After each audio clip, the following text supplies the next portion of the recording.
Welcome, guys, back to the I Love Wrestling podcast. I'm your host, as always, Justin Woolwine, and today we are welcomed with the current reigning, defending IWC World Heavyweight Champion and soon to be proud Papa, Mr. Jami Jameson. How are we doing, my friend? Good, man. It's good to be back, man. It's been a while. You are the first and only so far four-time podcast guest, and what an honor it is to have you be that man, especially at this time with all this news that you got coming out at the end of the year. I'm excited you could be the one to break that milestone for us. So thank you. I'm excited to be here for it, man. I remember you just starting up the podcast, trying to make waves, and I was one of your early guests. So to be here at what's this number 180 something 189. 189, man. That's incredible. I'm glad to see you still doing it. Of course, of course. And I don't see us stopping anytime soon. I don't see you stopping anytime soon. It seems like you are a wrecking ball going through the East Coast, and you gotta love seeing it, man. Yeah, man. I'm stoked to be here. Stoked to still be doing it after well, I'm going on 9 years with the IWC and 10 years since my first pro match. So basically 10 years in, and I'm not stopping anytime soon. So It's crazy you've been doing it so long, and I feel like you are just now getting the appreciation and the recognition you deserve. So kudos to you. You hard thank you. work pays off, my friend. Yep, it's taken a while and a lot of doubt on myself, but here we are as the IWC World Heavyweight Champion, and that right there proves it all, man. Definitely, definitely. Which we'll definitely dive into all the things you've done in wrestling, especially that championship win. But before we do that, your latest news, the biggest congratulations anybody can give you is there's going to be a baby Jameson on the way. Baby Um, Hammer, man. baby Hammerman, baby, maybe a future Hammer Lord coming out. Maybe. Um, how are you feeling? I mean, I've known for a while now. I've known since October, so it's like it just now hits social media, so it's hitting everybody else now. So it seems like this massive news, which it is massive news, but I've known for a while, so it's like settled down on me a bit. But it's very nerve wracking, very exciting, very scary, but it was planned. So me and the wife are ready for it, as ready as we're ever going to be, because you're never really ready for that. But it's very exciting. Yeah, I'm so happy for you because it's something. Personally, for me, it's something like I've had discussions recently with my fiance about our future, and we're getting married next June, which is also when you're expecting the baby to come away. So like Yep. it's at that time in our lives, it's time to start having that conversation, get ready for it. So I'm excited to see that you've got the news and you're ready for it. Well, like you said, as ready as you can be. Yep. What was your initial reaction, if I can ask? So I was coming home from work, and I was on the phone with her with my wife, and I was like, "Hey, can you get the chicken and rice out of the fridge for me whenever I get home? Because I just worked 12 hours and I'm ready to eat." And she was like, "Yeah." And I was like, "All right, I'm coming off the exit right now. Just have that out and ready for me so I can get it in the microwave." And I walk into the door. My dogs are going crazy like normal. And then first thing I noticed, I was like, "Where the hell is the damn chicken and rice? I just told this woman to put the damn chicken and rice on the counter." And I see there's like this big notepad with something wrote on it and two sticks on it. And had no idea what that was at first. And I'm like, really looking in, and I get closer and it says, "You are going to be a dad." And there's two pregnancy tests positive on the kitchen island. And I was just like floored. I was like, what? No way. Because we've been trying for a couple weeks, but I wasn't expecting it to happen that quick. So yeah, I was blown away. I was excited. I was I literally said, "Now what do we do?" This is it's like, holy shit, this is real now. It's real. Yeah. What's been the reaction from friends, family, and what's been that outpour been like towards the what's the word? The announcement. Oh man, so much more support than I could ever imagine. So many people hitting me up. So many, like, the likes and comments are ridiculous. The inbox is wild. Texts, calls, it's unreal, man. Supportive. I love it. I love it so much. Especially like we've raised upon it a little bit, the year you've had, to you start the end of the year with that big news personally, and then to have your professional career go the way it's gone this year. It's got to be exciting. Before we dive into all that, just overall, how are you feeling, at the end of this year, going into 2026? I feel great. I feel healthy. My body always is, feeling pain and shit, but I feel as healthy as I can. I feel at the top of my fucking game. Sorry if I forgot if we're not allowed to You're cuss on good. here or Do not. your thing. But I feel like I'm on the top of my game, man. And I think 2026 is just gonna, keep going higher and higher. I truly do. It feels like I'm finally crossing a threshold that I've been trying to get past, and I think I finally crossed it, and it's only going up from here. Definitely. Just to dive in, I guess, to wrestling this year. The last time we had you on here was with was on a live stream. The time before that was with Xander. I'm glad to see you guys still rocking and rolling. That's quite the pair. But going into that last conversation, he was about to take on Vic Benjamin in a street fight. Yep. Um, and I feel like that was your coming out party, and Oh you yeah. kind of touched on it. Is that, like, looking back at the whole feud, you guys going and attacking people in his gym, coming out, on top, coming out as the Hammer Lord? Yeah. It did.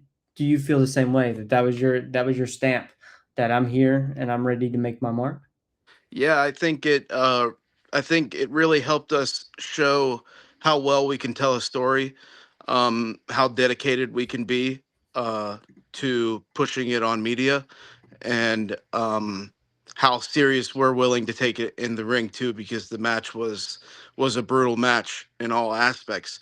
Um and to see how it was receptive to the crowd, receptive to the fans online.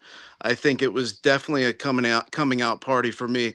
Um, really showing not just the fans, but the guys running the show in the back, just who I am and what we are capable of. And that was just the stepping stone to where we are now. Definitely. And I think the launching pad for you was that 16-bit challenge, going in, winning the laptop, and being Yep. able to have your chance to call your shot, kind of, so to speak. Walk us through what was going through your mind the day of Reloaded, going into that match, and the outcome. So going into the match, you know, knowing that it's this massive 16-bit challenge, 16 other guys, you never know who's going to be in the ring. Like, I was in the ring with brand new rookies of IWC, maybe 5 matches in, all the way up to veterans like Scotty Too Hottie. Yeah, Like, every wavelength of talent you could think of is going to be in this match. So, and we're all fighting for the most powerful item in the IWC history, the reset button, that gives you the power to activate it into any championship match at any time. It was a serious moment walking into the ring. I had to bring the sledgehammer in. You get that little edge, get that advantage, help me through it. Xander by my side as always. Um, getting to eliminate Scotty Too Hottie was crazy, crazy feature of the match, working alongside with Derek Dillinger for a little bit. We don't always see eye to eye, but whenever we see what needs to be done, we get the job done. And then coming down to the final two, myself and Elijah Dean, it was like a flashback of 10 years right there. Look, locking in the eyes. Man, we've been there one too many times, and he's held the reset button, so he knows what it's like to win that match. Me, on the other hand, hungry, ready to go. Uh and we locked eyes, knew what had to be what had to happen. Start throwing the hands. And technically some mishap happened and the referees were distracted and I happened to somehow get thrown over the top rope. But they didn't see that shit. Take advantage of every opportunity you can. Slide back in the ring, sledgehammer, bam. Just in time for the refs to see the 1, 2, 3. I love it. And I learned that from him, man. He used to be that guy. Take every opportunity you can. He thinks a little bit different nowadays, but I learned that from him. I took a page out of his book. What was it like for you to be able to give him a taste of his own medicine? Oh, it felt fantastic. He's been doing it to me all these years, and now we get to turn the tables. Instant karma, brother. Instant karma. Absolutely. And they would kind of go, I don't want to I'm going to paraphrase this. They kind of go and revert the finish a little bit and kind of say that it's up to grabs. And then following, you guys would have a follow-up match to see who gets the reset button, which you still had possession of. Yep, I Possession kept. is 9/10 of the law. Oh yeah, I kept a hold of that son of a bitch. Going into your first singles match after the 16-bit challenge with Elijah, um, what was the goal, and how do you think the double count out uh, deviated you from that goal in your path? So obviously the goal was winning the reset button.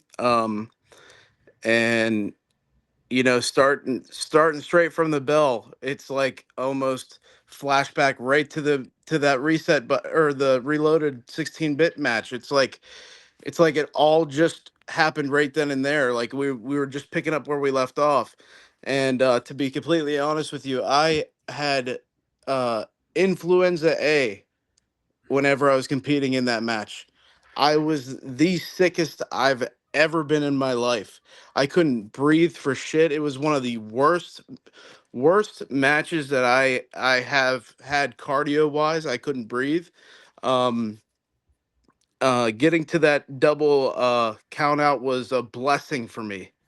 It was a blessing. As much as I wanted to get the job done, I think that double count out helped me because I don't think I could have actually got the job done that night because I was sick as a dog.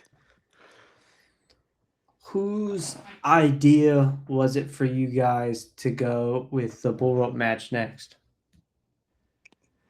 Uh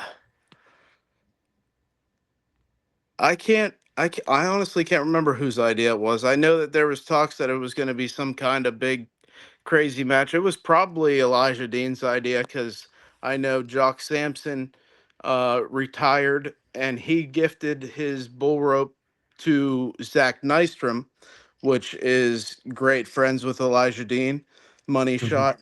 Um, and I think Elijah Dean talked to Zach about borrowing the bull rope. I think that's how it got started.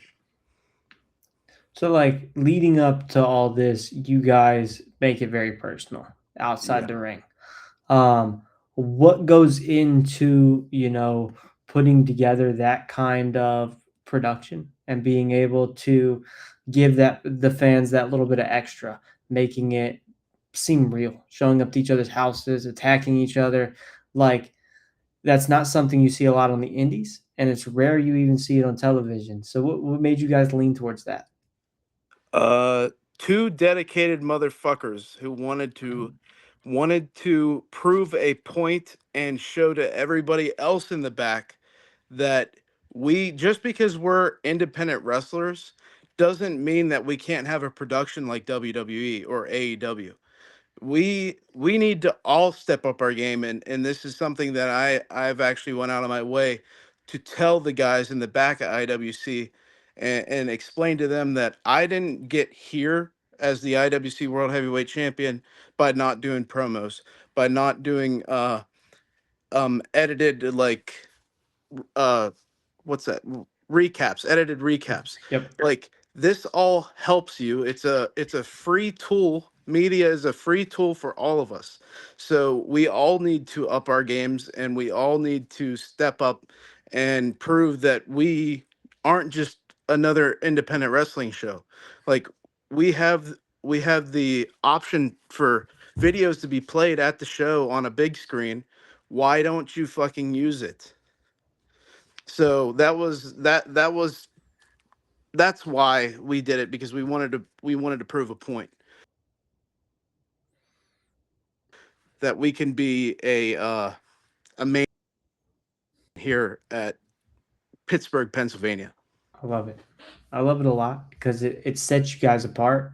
And I wish it was something that we saw more in independent wrestling, because like sometimes you get pre-tapes for matches, big feuds, but a lot of it you can tell is done by the promotion itself. So seeing you guys saying, hey, I'm going to go and I'm going to elevate this feud because it's my job to elevate this feud and to make people care, it shows that next level of dedication that I think a lot of people are missing now. You don't get a lot of people wanting to go the extra mile, and to see you Yeah, guys go the extra mile, it paid off because it. yeah, it did. It honestly has been that time with him. I know we've had uh other stories in the past, but that storyline with him and that bull rope match, captivating it all, is definitely my favorite story that I've done so far, and my most probably my most meaningful match that I've had so far too. Um, we know how to dig at each other's heartstrings. So, like, I stole his Rolex and busted it with a sledgehammer. He came over to my house, beat my ass, and destroyed my truck. Like, come on, we had way more than one sacrifice in that storyline, and it definitely paid off, like you said. So, like, I think we talked about this when you came on the live stream when we kind of reviewed the bull rope match, but it always interested me how you guys prepare for these things, and especially like a match type like a bull rope match that has so many historic bouts that have came before the one with you and Elijah Dean. What were some of the matches and moments from that style of match that you chose to go back and watch to prepare yourself? So I think the first one I watched was Dusty Rhodes and Steve Carino. It's my favorite. Yeah, dude, it My was favorite of all time, I'm not gonna lie. yeah, I knew I had to watch that as the first one because it's one of my favorites too. So yeah, I watched that one. Love how they work around the crowd, and they get so gritty with it. It's such a good match. Um, I I don't think I watched too many of them. I know I watched the Eddie Guerrero and JBL, or was it Eddie Guerrero and JBL? Yeah, Eddie and Yeah, Jay, yep. yep. I know I watched that one, and then I finished with one of the more recent ones being EC3 and Tyrus, because I've never seen it, so I It's wanted to decent. It's a good see. one. Yeah, it was pretty good. Never seen it. I knew I wanted to watch it, and what better time to watch it than preparing for one myself? So I did enjoy it. So, like, what, if any, elements from those matches did you try to implement into your match with Elijah? I really wanted to work around the crowd like Carino and Dusty did, but Mhm. we weren't given the go ahead to get into the crowd. So just a little bit of time that we worked on the outside of the ring, that was kind of uh I kind of wanted to pay homage to them that way, but I'd say that um I'm trying to think if there is anything else that really sticks out to my memory, because my CTE ass doesn't really remember too much. I know I'm putting you on the spot for something that happened almost a year ago. Yeah. I think we wanted to like give back to our story that we were telling on the tapes too, because I know at one point I grabbed a grocery bag out of my pocket to strangle him like he did to me. And so that was that. Um I know I took some violent cowbell shots to the head. Oh People would man, cut you up with that cowbell. he did. He did. That thing has some sharp edges, brother. It's no joke. I don't think people believe it until you've held one. But like, it's not like those things are even like rigged to be that way. They're actually like that. Yeah, That's how it's real cowbell is. yeah, it's just Like, how they're made. I like the aspect of it being a weapon. Like, just to, I guess, kind of a little segue, getting off the beaten path here. You've talked about Carino versus Dusty, and like for me, for one, I grew up after that all took place, but going back, honestly, seeing that's was really cool for me because it was Dusty, being older and Hmm. being the veteran, being able to teach Carino, and then now just being able to go back and watch it and see how Dusty put Carino over Hmm. in such a violent way that gave people respect for Carino. Yeah, That's my favorite part is because the violence Dusty inflicted made people realize that Carino just isn't just like a whiny little bitch. He's yeah, actually he can do his thing. yeah. What what are your thoughts and opinions on that match? I think it's one of the best bull rope matches in history, and like you said, like him putting him over in such a violent way, it really like tells the tale of Dusty. Like that's just the guy he was.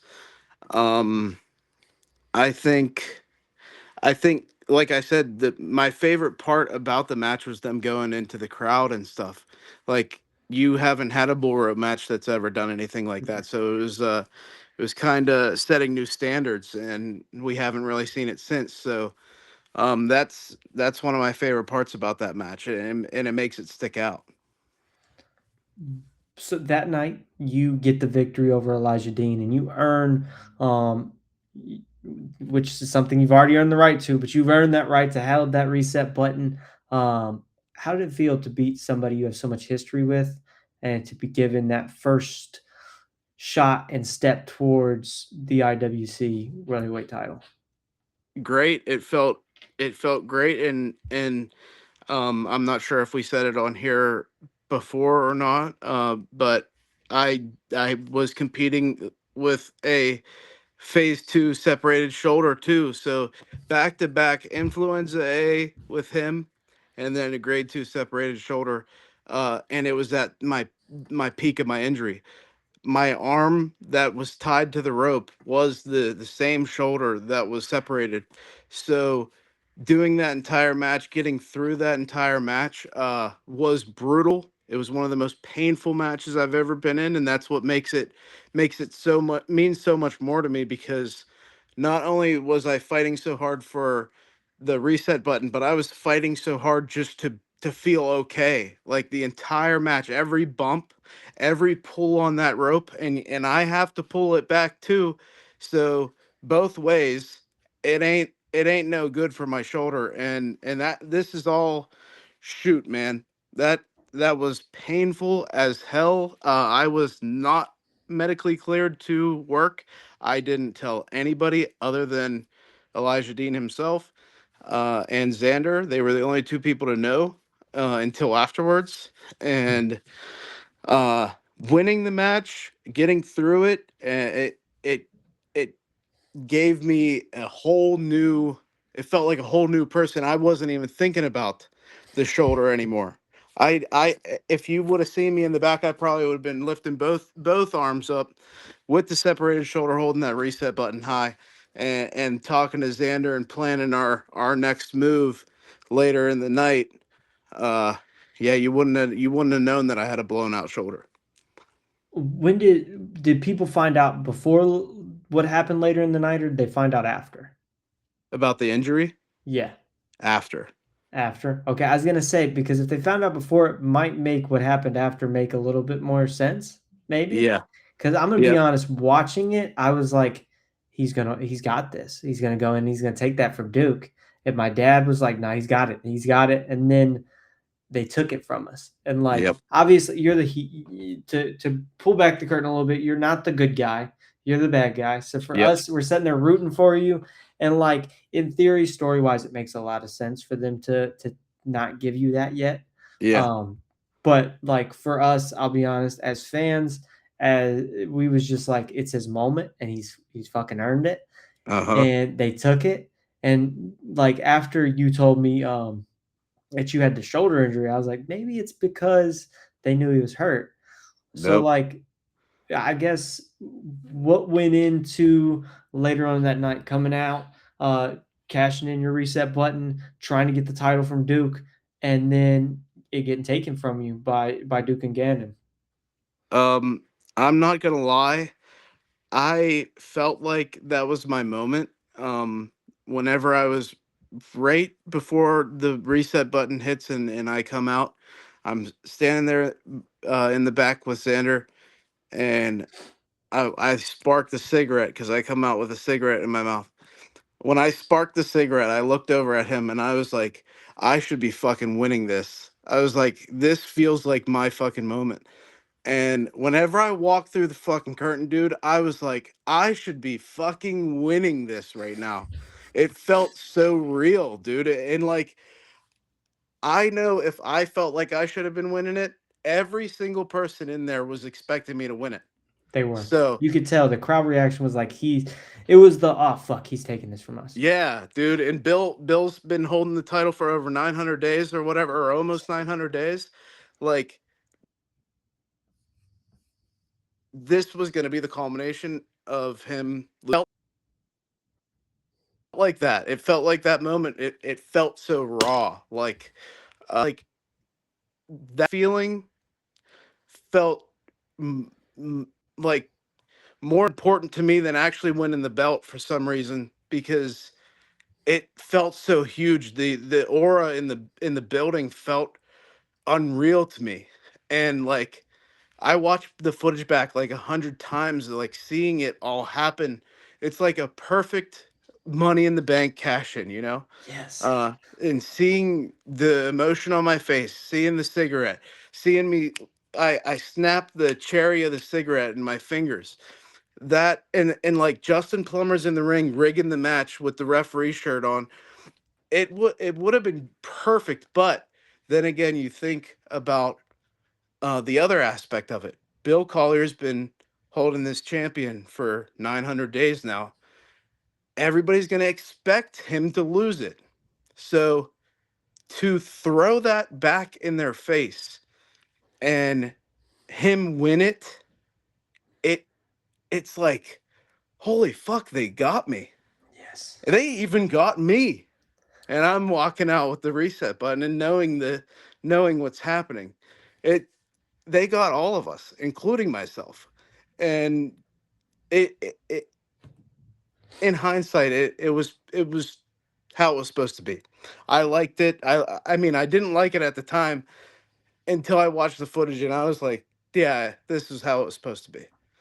And knowing that I'd eventually get back, I knew that after that and me showing like how my skill set is in that moment, just proves that I can be a world champion.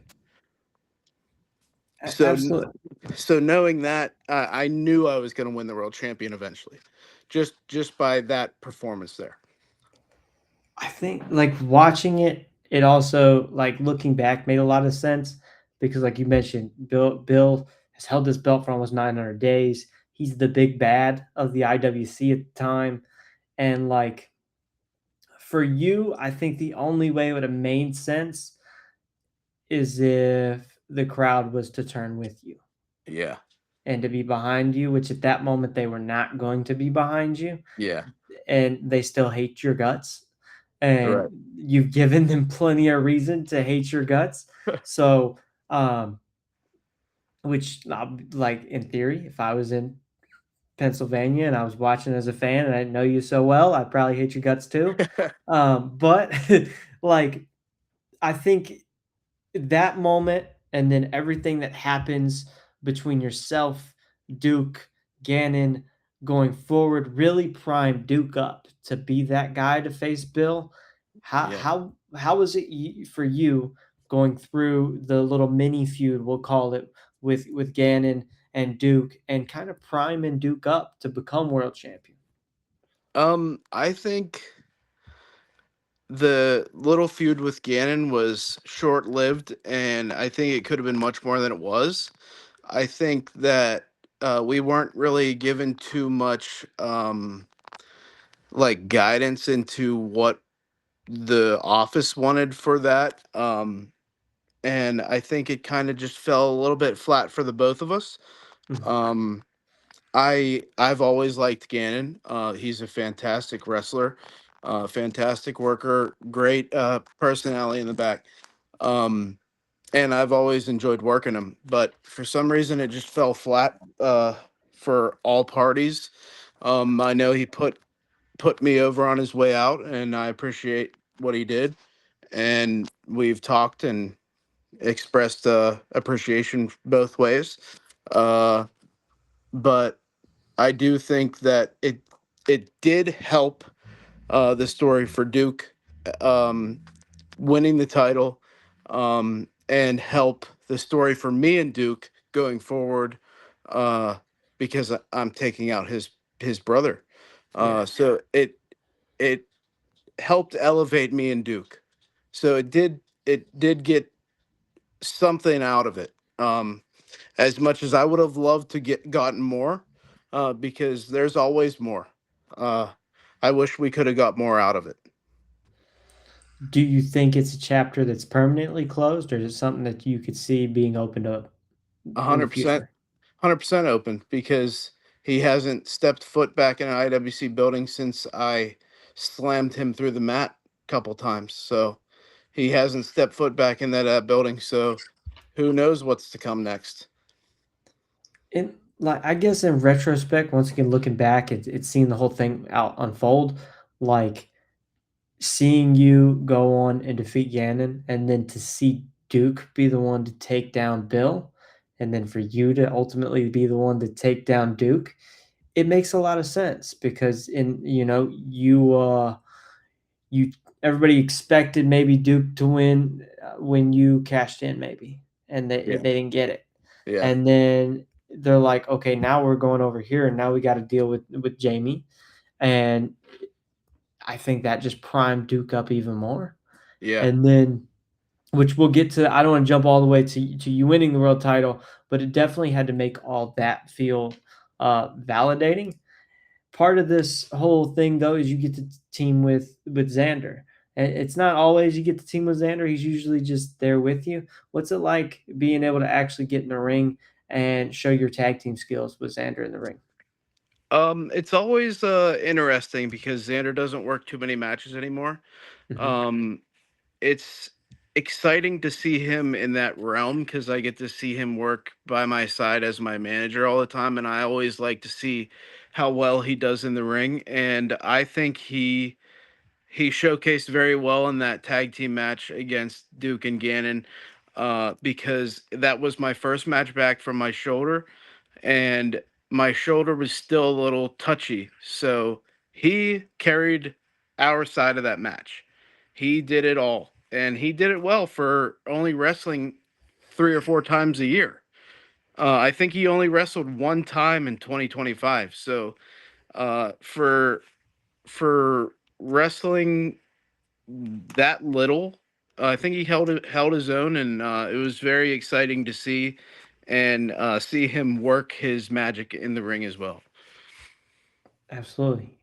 You know, I thought it was interesting that you guys together take on Duke and Gannon, and then later on in the year, you're in a handicap match, taking on, I believe it was Anthony Young and Johnny Patch. Yeah. What, like, what do you think went into the decision to make it a handicap match as to putting both you and Xander in the ring? I think it was an enhancement match for myself. Okay, makes sense. Uh, yeah, and I think it was a great match. Those guys are awesome. A1 is fantastic in the ring, and Johnny Patch is extremely um, underrated. He doesn't wrestle as much now than he used to, but I tell him all the time to his face, I'm like, dude, if you just stuck with it, and like I know he has a fantastic paying job, so he has a hard time making it to shows. But I'm like, dude, if you could just showcase your talent more, you would be a fucking star. He's so good. I love Johnny Patch. His personality is awesome too. So we haven't really gotten to see the Johnny Patch that is inside of Johnny Patch. So doing that match, having fun with those guys was very exciting and awesome that they were willing to put me over in a 2-on-1 match. Definitely. The name of that show was Always Ready, and we in that you got to see Duke Davis defend his world title against Matt Cardona. What was it like for you to be able to share a locker room with Matt? And what was your thoughts on their title match? It was exciting because he's the indie god. The indie god is here in Pittsburgh, Pennsylvania, and he's sharing a locker room with us. I didn't really get to talk to him too much, so I don't have much to say about that other than I know he was really busy selling merch. And whenever he finally got his way to the back, I was told to go introduce myself as the guy who's running in on his match. So I came up. Uh, he knew I was going to be blasting him with a sledgehammer, so I was talking to him. Uh, and he was like, "So you're the guy with the hammer?" I was like, "Yep." And he was like, "So is it gimmicked or is it real?" I was like, real hammer, real sledgehammer." He was like, "Oh fuck." And then he was like, "You could keep me safe, right?" I was like, "Absolutely, always."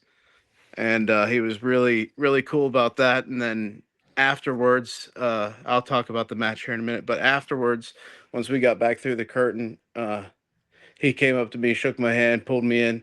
He thanked me for keeping him safe. So he's a really good dude. The match was awesome though.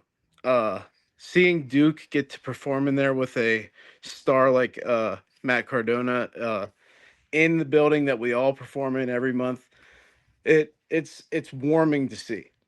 Uh, and it's like it's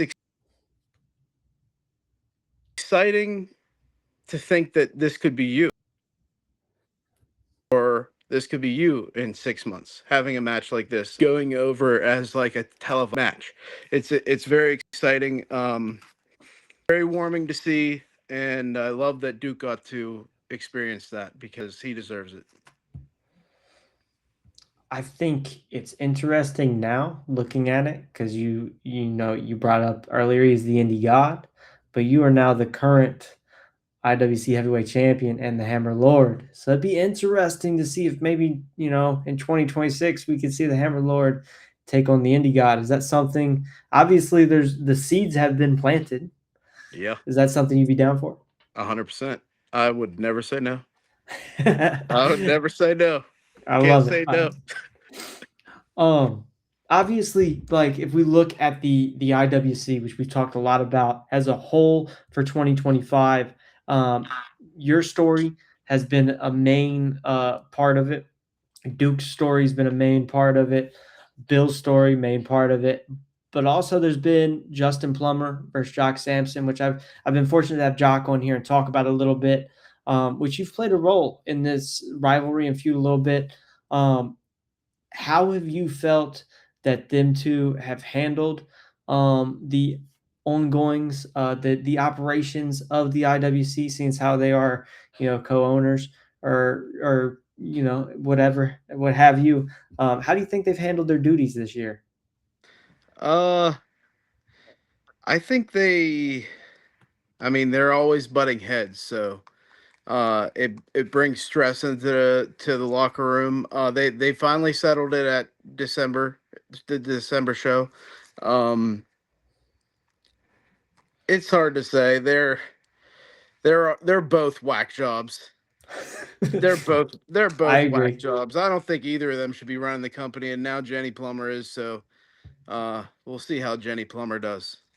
Okay, fair enough. Fair enough. Something that I have to know about because I am originally from Charleston, West Virginia, and you got to take on a West Virginia legend this year in a no rope barbed wire match, which I've went back and watched it. Um, I've seen all the pictures, all the footage, and I'm sure you've got the scars to remind you of it. What was it Oh like yeah. taking on Beastman uh, in that match? Kind of, what were your thoughts going into it? What were your thoughts during it? How you feel coming out of it? Thoughts going into it was I can't believe it took me almost 10 years to get into a no rope bar match. Okay. Cuz it's a dream match of mine. I grew up as like a 8-year-old kid in my uncle Sam's room. Uh he'd leave me and my brother to play his PlayStation and shit. And I remember seeing a DVD on his case that said ECW Bloodsport on it. I loved it.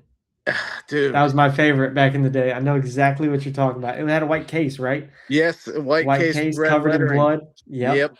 I loved it. I I love that you know it. Yeah, I seen that on the case or on the stand, and I was like, we got to watch this while he's gone, because I mean I had no idea what was on it, and it said blood sport, so who knows what's to be seen. Watching those matches, man, wow, man, that has such inspiration on my career. Seeing those violent, horrifying matches, it's so weird to say it, seeing that as like an 8 or 9 year old kid, and you just want to do that.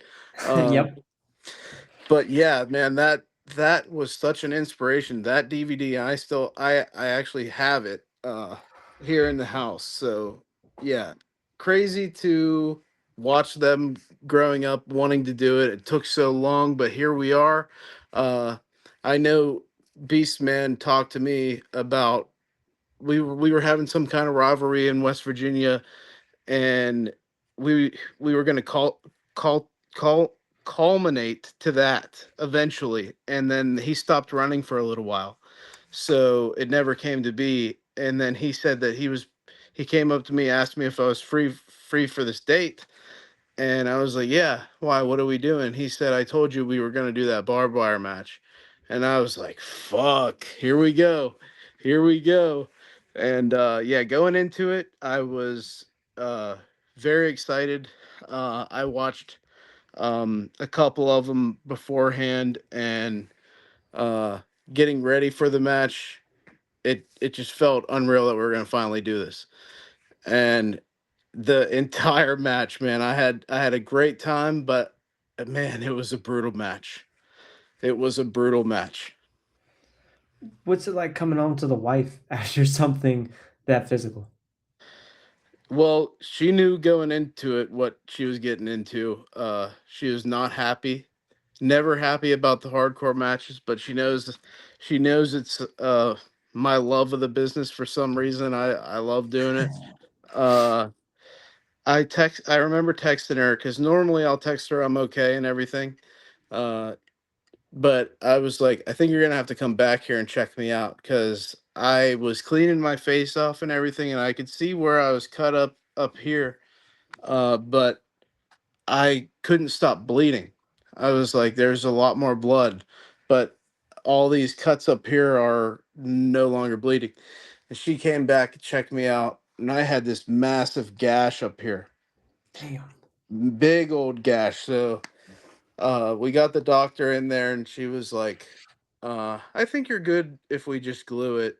And she wasn't really like a real doctor. Okay. And I was like, all right, go ahead, glue it up. We glued it up, and we we got all cleaned up, it's heading out, and it was still bleeding. I'm like, I don't think this is right. So we ended up going to the ER. And actually we actually went home first. And I wasn't really planning on going to the ER. And whenever I got home, I started feeling real nauseous for some reason. And I don't know why I went to the bathroom and threw up, and I was throwing up tons of blood. Yeah, and I was like, I've never done this before. This is new to me. I mean, I've had gashes, I've had busted shoulders, it all. But I've never thrown up blood before. I was like, this ain't right. So maybe we should go to the hospital real quick. And we went up, they checked my head out. They were like, yeah, you definitely don't need glue, you need staples. So I had to get 3 staples in the head, and they like ran my midsection for tests and CAT scans and shit, and I was all good. They just they said you probably consumed a lot of blood in the match, and it came up. Oh my And I god, was like, "Fuck, man! I was that's bleeding. I didn't know badass. I was bleeding that much." Oh man, I was surprised to hear that. I thought for sure I had like some kind of internal bleeding, but no, they said everything was fine, and you probably just consumed a lot of blood. I was like, that's fucking nuts. That's insane. That's actually, you know what? Me and you'll understand what I'm about to say. I don't know if everybody else will, but whenever I recommend you for, toughest son of a bitch, that it makes sense now. It makes sense. um, that's amazing. That's actually insane. Just something fun. Since we both know this ECW Bloodsport DVD, what's your favorite match on there? It's probably the Taipei glass match, or I'm what's it so called? glad you said it. Yeah, the Taipei Death Match with Ian Yeah, and that's it. Axel. Oh yeah, I loved it so much. I was like dude, 5 watching these guys punch each other in the face with glass. fuck yeah, man. It was just badass. Well, the cool thing is like I grew up in West Virginia and I'd go to IWA East Coast and I'd Yeah, see Ian and like yep, Pondo do these as a kid. And yeah, like and then now I got a DVD and like Ian's doing it 10 years earlier in ECW and it's uh just huh, it was so cool. So it was like, okay, I got this DVD that I've seen these guys do it and then every month I get to go to, Dunbar or South Charleston and see these guys do it in real life. And yep, it's those like my first like superheroes because it's like for yep. one, you don't expect anybody to wrap their hands in tape, dip them in glue, and Fuck then dip them no. in glass. But to sit there and like Axel and Ian are just throwing blows. That Oh, fight forever spot oh has yeah. nothing on Axel and Ian punching each other with glass. Oh, dude, straight shoot shots too, man. Rough. Is that something you ever want to do? You ever want to tape up the fists? I would do it. I don't see it actually ever happening because that doesn't happen too much anymore. No. But I would not be opposed. I would say yes if the opportunity was right. If there was a good story behind it, sure. Good reason. What's crazy is a couple months ago on AEW, Tony Storm was teasing it, Oh yeah, like talking about Taipei, and like I think in like Blood and Guts they even broke some bottles and dipped them in a bucket, and like they did like a spot kind yeah. of similar. And I was like, they're teasing this, and I was like, there's no way they're gonna put this on national TV. And part of me was so like happy for it, but like I'm a big proponent of I think death matches should happen in like a more independent setting. I don't know if on national TVs where you put something like that, Uh huh. if that makes sense. Just because I mean Yeah, you go to a Raw yeah. or a Dynamite, you're not expecting that kind of violence, especially like Mhm. bringing a kid to it. But Right. like going to an indie show where it's advertised, you're expecting it. So Oh yeah. like that's I guess my thoughts on death matches, but I think it'd be badass to see Jamie Jameson tape up the fifths and go, toe to toe with somebody like that and bring Yeah. that old school nature to it back because I that's what you're missing is that raw, gritty, late 90s, early 2000s vibe. And I think you got it. Right on, man. I appreciate that. Well, before we get off this topic, and speaking of West Virginia and these guys and these crazy matches, I do have a big match coming up in West Virginia on the 22nd of February. It's the day after Reloaded at IWC. So it'll be my first world title defense at Reloaded. And then the next night, I got a match February 22nd in West Virginia at VCW against Madman Pondo. I gotta pay. I'll be paying attention. Yeah, Definitely. so we're gonna tear it up for sure. I love that because Pondo was my first wrestling guest. Like I started doing like before we did the podcast, I was doing action figure content, and like my Yeah, first interview was with the action figure guy. He made stop motion or whatever. yeah, Pondo was my second episode, and it's one I will always cherish. It's in like the grainiest, like shittiest film you could ever imagine, but the interview was so raw, and it was so fun. Which it's one I hope I can go back and do another one with Pondo, because hmm, like I didn't really know how podcasting worked when I did it. A little behind the scenes, just throwing this out here. So I went and watched a bunch of old Pondo interviews and recycled different questions from other interviews because I was like, I don't know what I'm doing, but I yeah, want to hear these stories from Pondo because I heard them here, but I want him to tell them to me, which was it was dumb looking back. Like I could have got news stories, but no, I wanted these. So I can't wait to be able to do that again. So now I'm thinking I might just wait until after February and see what he thinks of Jami Jameson. hell yeah, dude, do it. Yeah, please, that would be I awesome. got you. I'd love to hear it. So I can't please wait. wait. I'm excited. That made me so much more excited for that now. That's so awesome, man. Just if we are looking at the end of the year, I think the biggest professional thing you've done was win the IWC title. When did you find out that you'd be taking on Duke for the championship?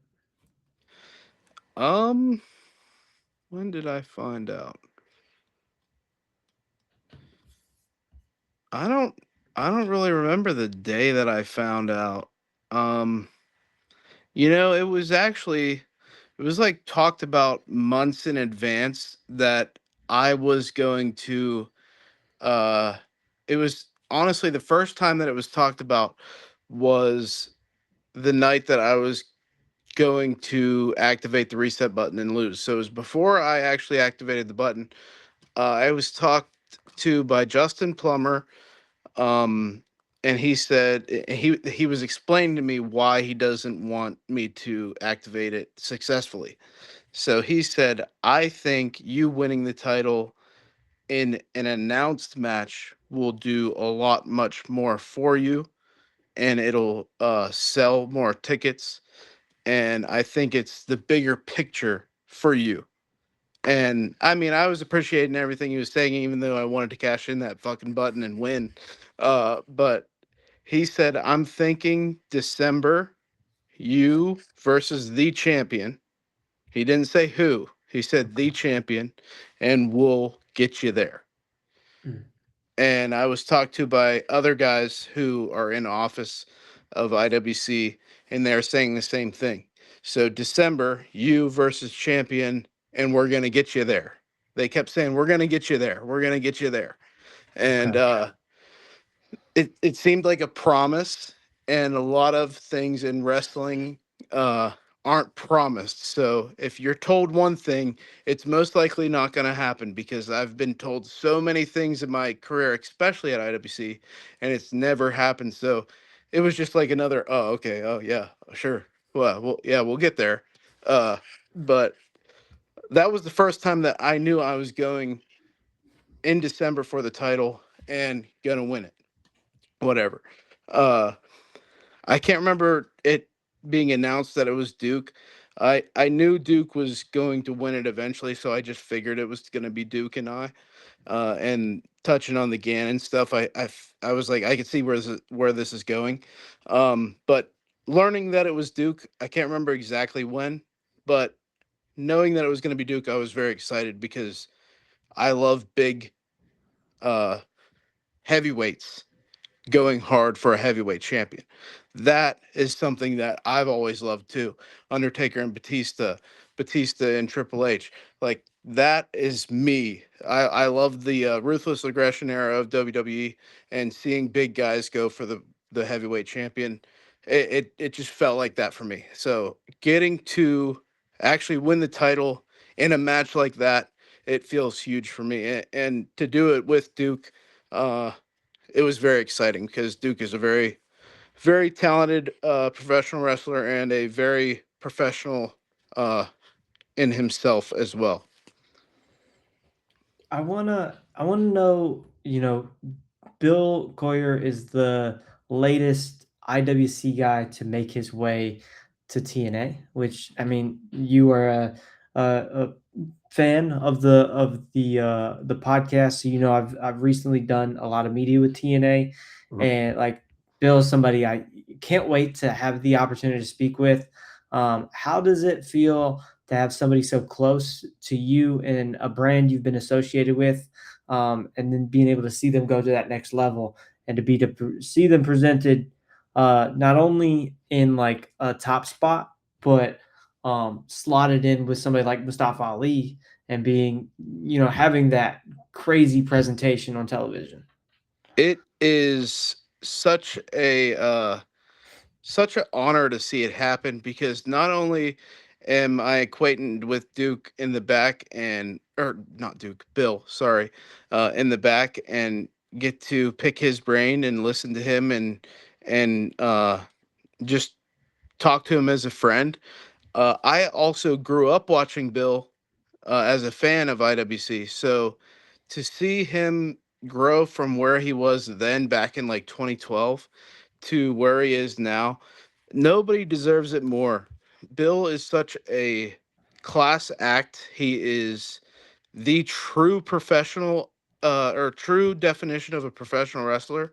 He's got the look, he's got the ability, he's got the promo.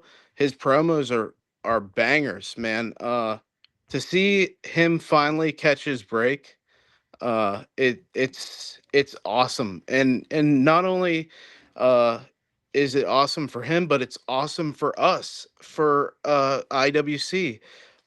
It gives us all hope because he's one of us. So obviously there's eyes on us that are up higher than us. Same thing with the Sam Holloway WWE ID. There's eyes on us, and seeing these guys make their way, uh it gives us all hope and gives us all a realization that we all have to be on our A game all the time. We have to step up our game, and that's what we preach to each other all the time because there's always eyes on us. Definitely, definitely. I wanted to touch on that because I know it's for one, I always find it an interesting topic because I like to see how it motivates you guys to keep going and to because it's different whenever you are at, like, let's say, the independent level and you get to see guys go to that next level. And like I can tell you, even as a podcaster, it's been so fun watching, even though I've only done this a year. Like, for instance, having you on a year ago, you're such a different person now, and you've made it. Like, you set goals last year when we had this our conversation, and to see you achieve multiple of them, and like you're Yep. not the only guy to do it, is so special because it's like maybe this might come off a little bit selfish, but it's like I got to be a part of that in a way, and it's so Oh fun. yeah. It's so fun, and I just, while we're here, I just give not only you your flowers, but guys like Bill his flowers because you guys work your asses off Yeah. and you put your bodies on the line for it. And I can't be more appreciative for everything you guys do. I'm just gonna throw that out there now. I think more people should show y'all more appreciation, if that makes sense. Well, I appreciate your appreciation, brother. um, I gotta ask, just speaking of appreciation, finally given the chance to be the heavyweight champion of this promotion you've dedicated a decade of your life to. How does it feel to be given that spotlight and finally be given those flowers and that appreciation that I'm gonna say it now that you rightfully deserve? Thank you. It still feels unreal because over the time I've always had major doubts about it. I had double the doubt. So actually getting almost 3 weeks in feels unreal, but it feels so rewarding.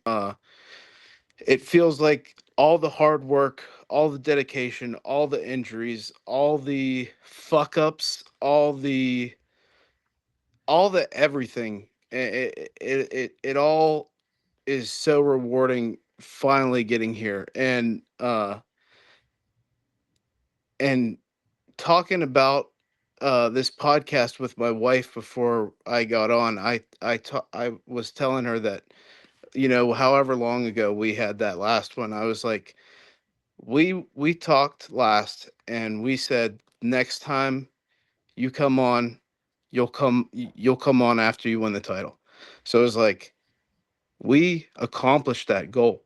Here we are. This Yes, is sir. this is why we're having this conversation tonight, because I won the world title.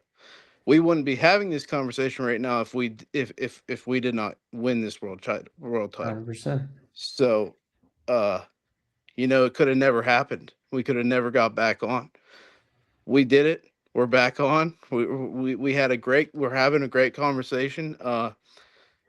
It feels fantastic, man. I can't wait to defend it and see where I go with it. Man, you gave me goosebumps. As The Rock would do, you gave me goosebumps.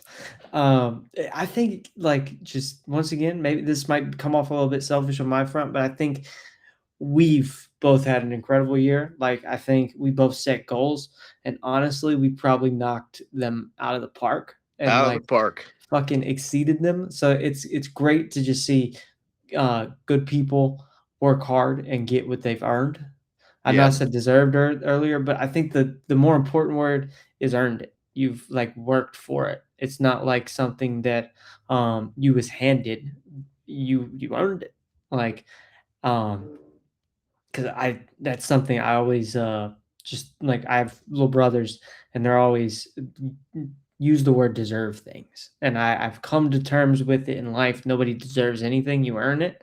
And I wanted to redact my earlier statement and just say you've earned it, I if that makes appreciate you, sense. man. If that makes sense. Um, just looking forward, 2026, you are the world champion. Who do you want to defend against? What goals do you have as champion? And maybe, we set some goals last year. What are some goals that maybe you even have personally? So we'll go goals first.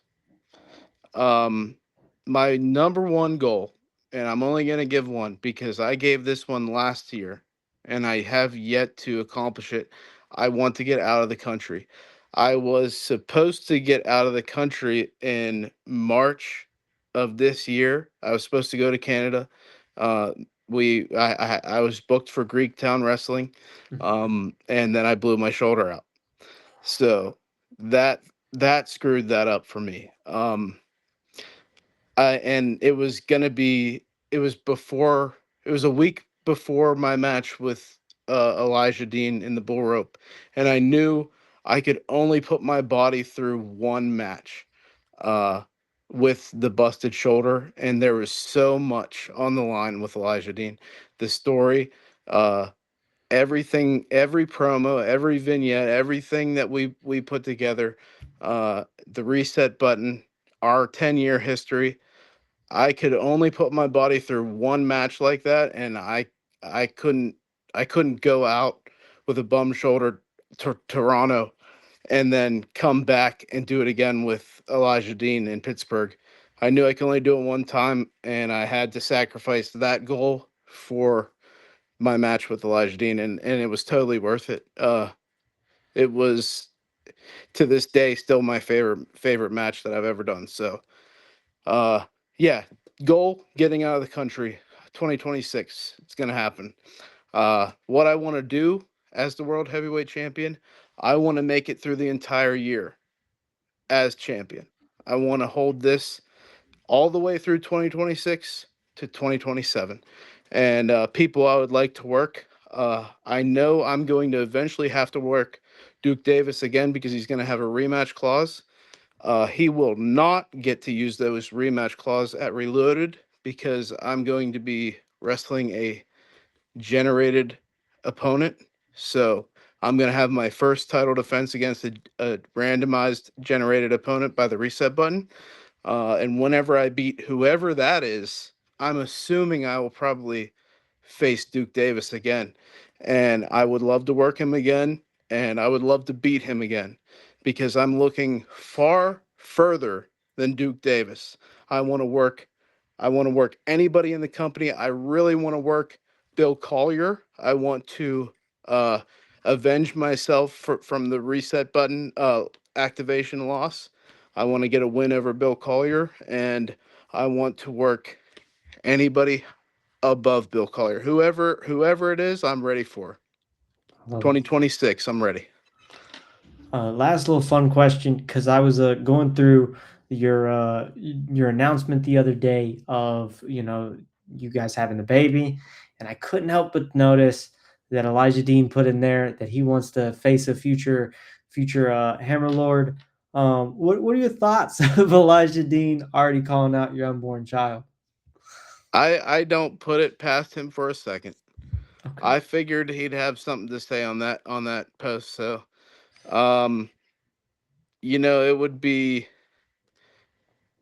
a true telltale story to do that with him as the IWC World Heavyweight Champion, because we sat next to each other in the front row watching the greats like John McChesney, like Elias, like guys of that nature hold this title high above their head. And I know he's held it once before, and here I am holding it for the first time. It would be a dream story to tell against Elijah Dean for the IWC Heavyweight Champion. Love it. Jamie, like we did last time, my goal is to make you the first and only 5-time guest. So we will definitely be back on here again. This time we didn't put no terms or stipulations on it, so Yeah. maybe sooner rather than later. Thank you so much. If it's not before you have the beautiful baby you're gonna have, like I said, congratulations. I can't wait to see not only what kind of champion you're gonna be, but what kind of father you're gonna be, and I'm sure it's gonna be a damn good one. So just I can't wait to see it. With that said, I always leave the door open. I can't wait for another one. I completely missed this at the beginning, which I usually get this in. Do you want to plug any social medias, anything like that before I let you go? Hammerlord, it's the Hammerlord _ on Instagram, and Jami Jameson on Facebook. I don't do anything else. I don't fuck with Twitter or X or whatever. I don't really do threads. I think I have threads, but I don't do anything like that. So I keep it real with Facebook and Instagram and keep it simple for me. I love it. Jamie, thank you. And I will leave this at see you next time, my friend. Absolutely, man. I'll be back.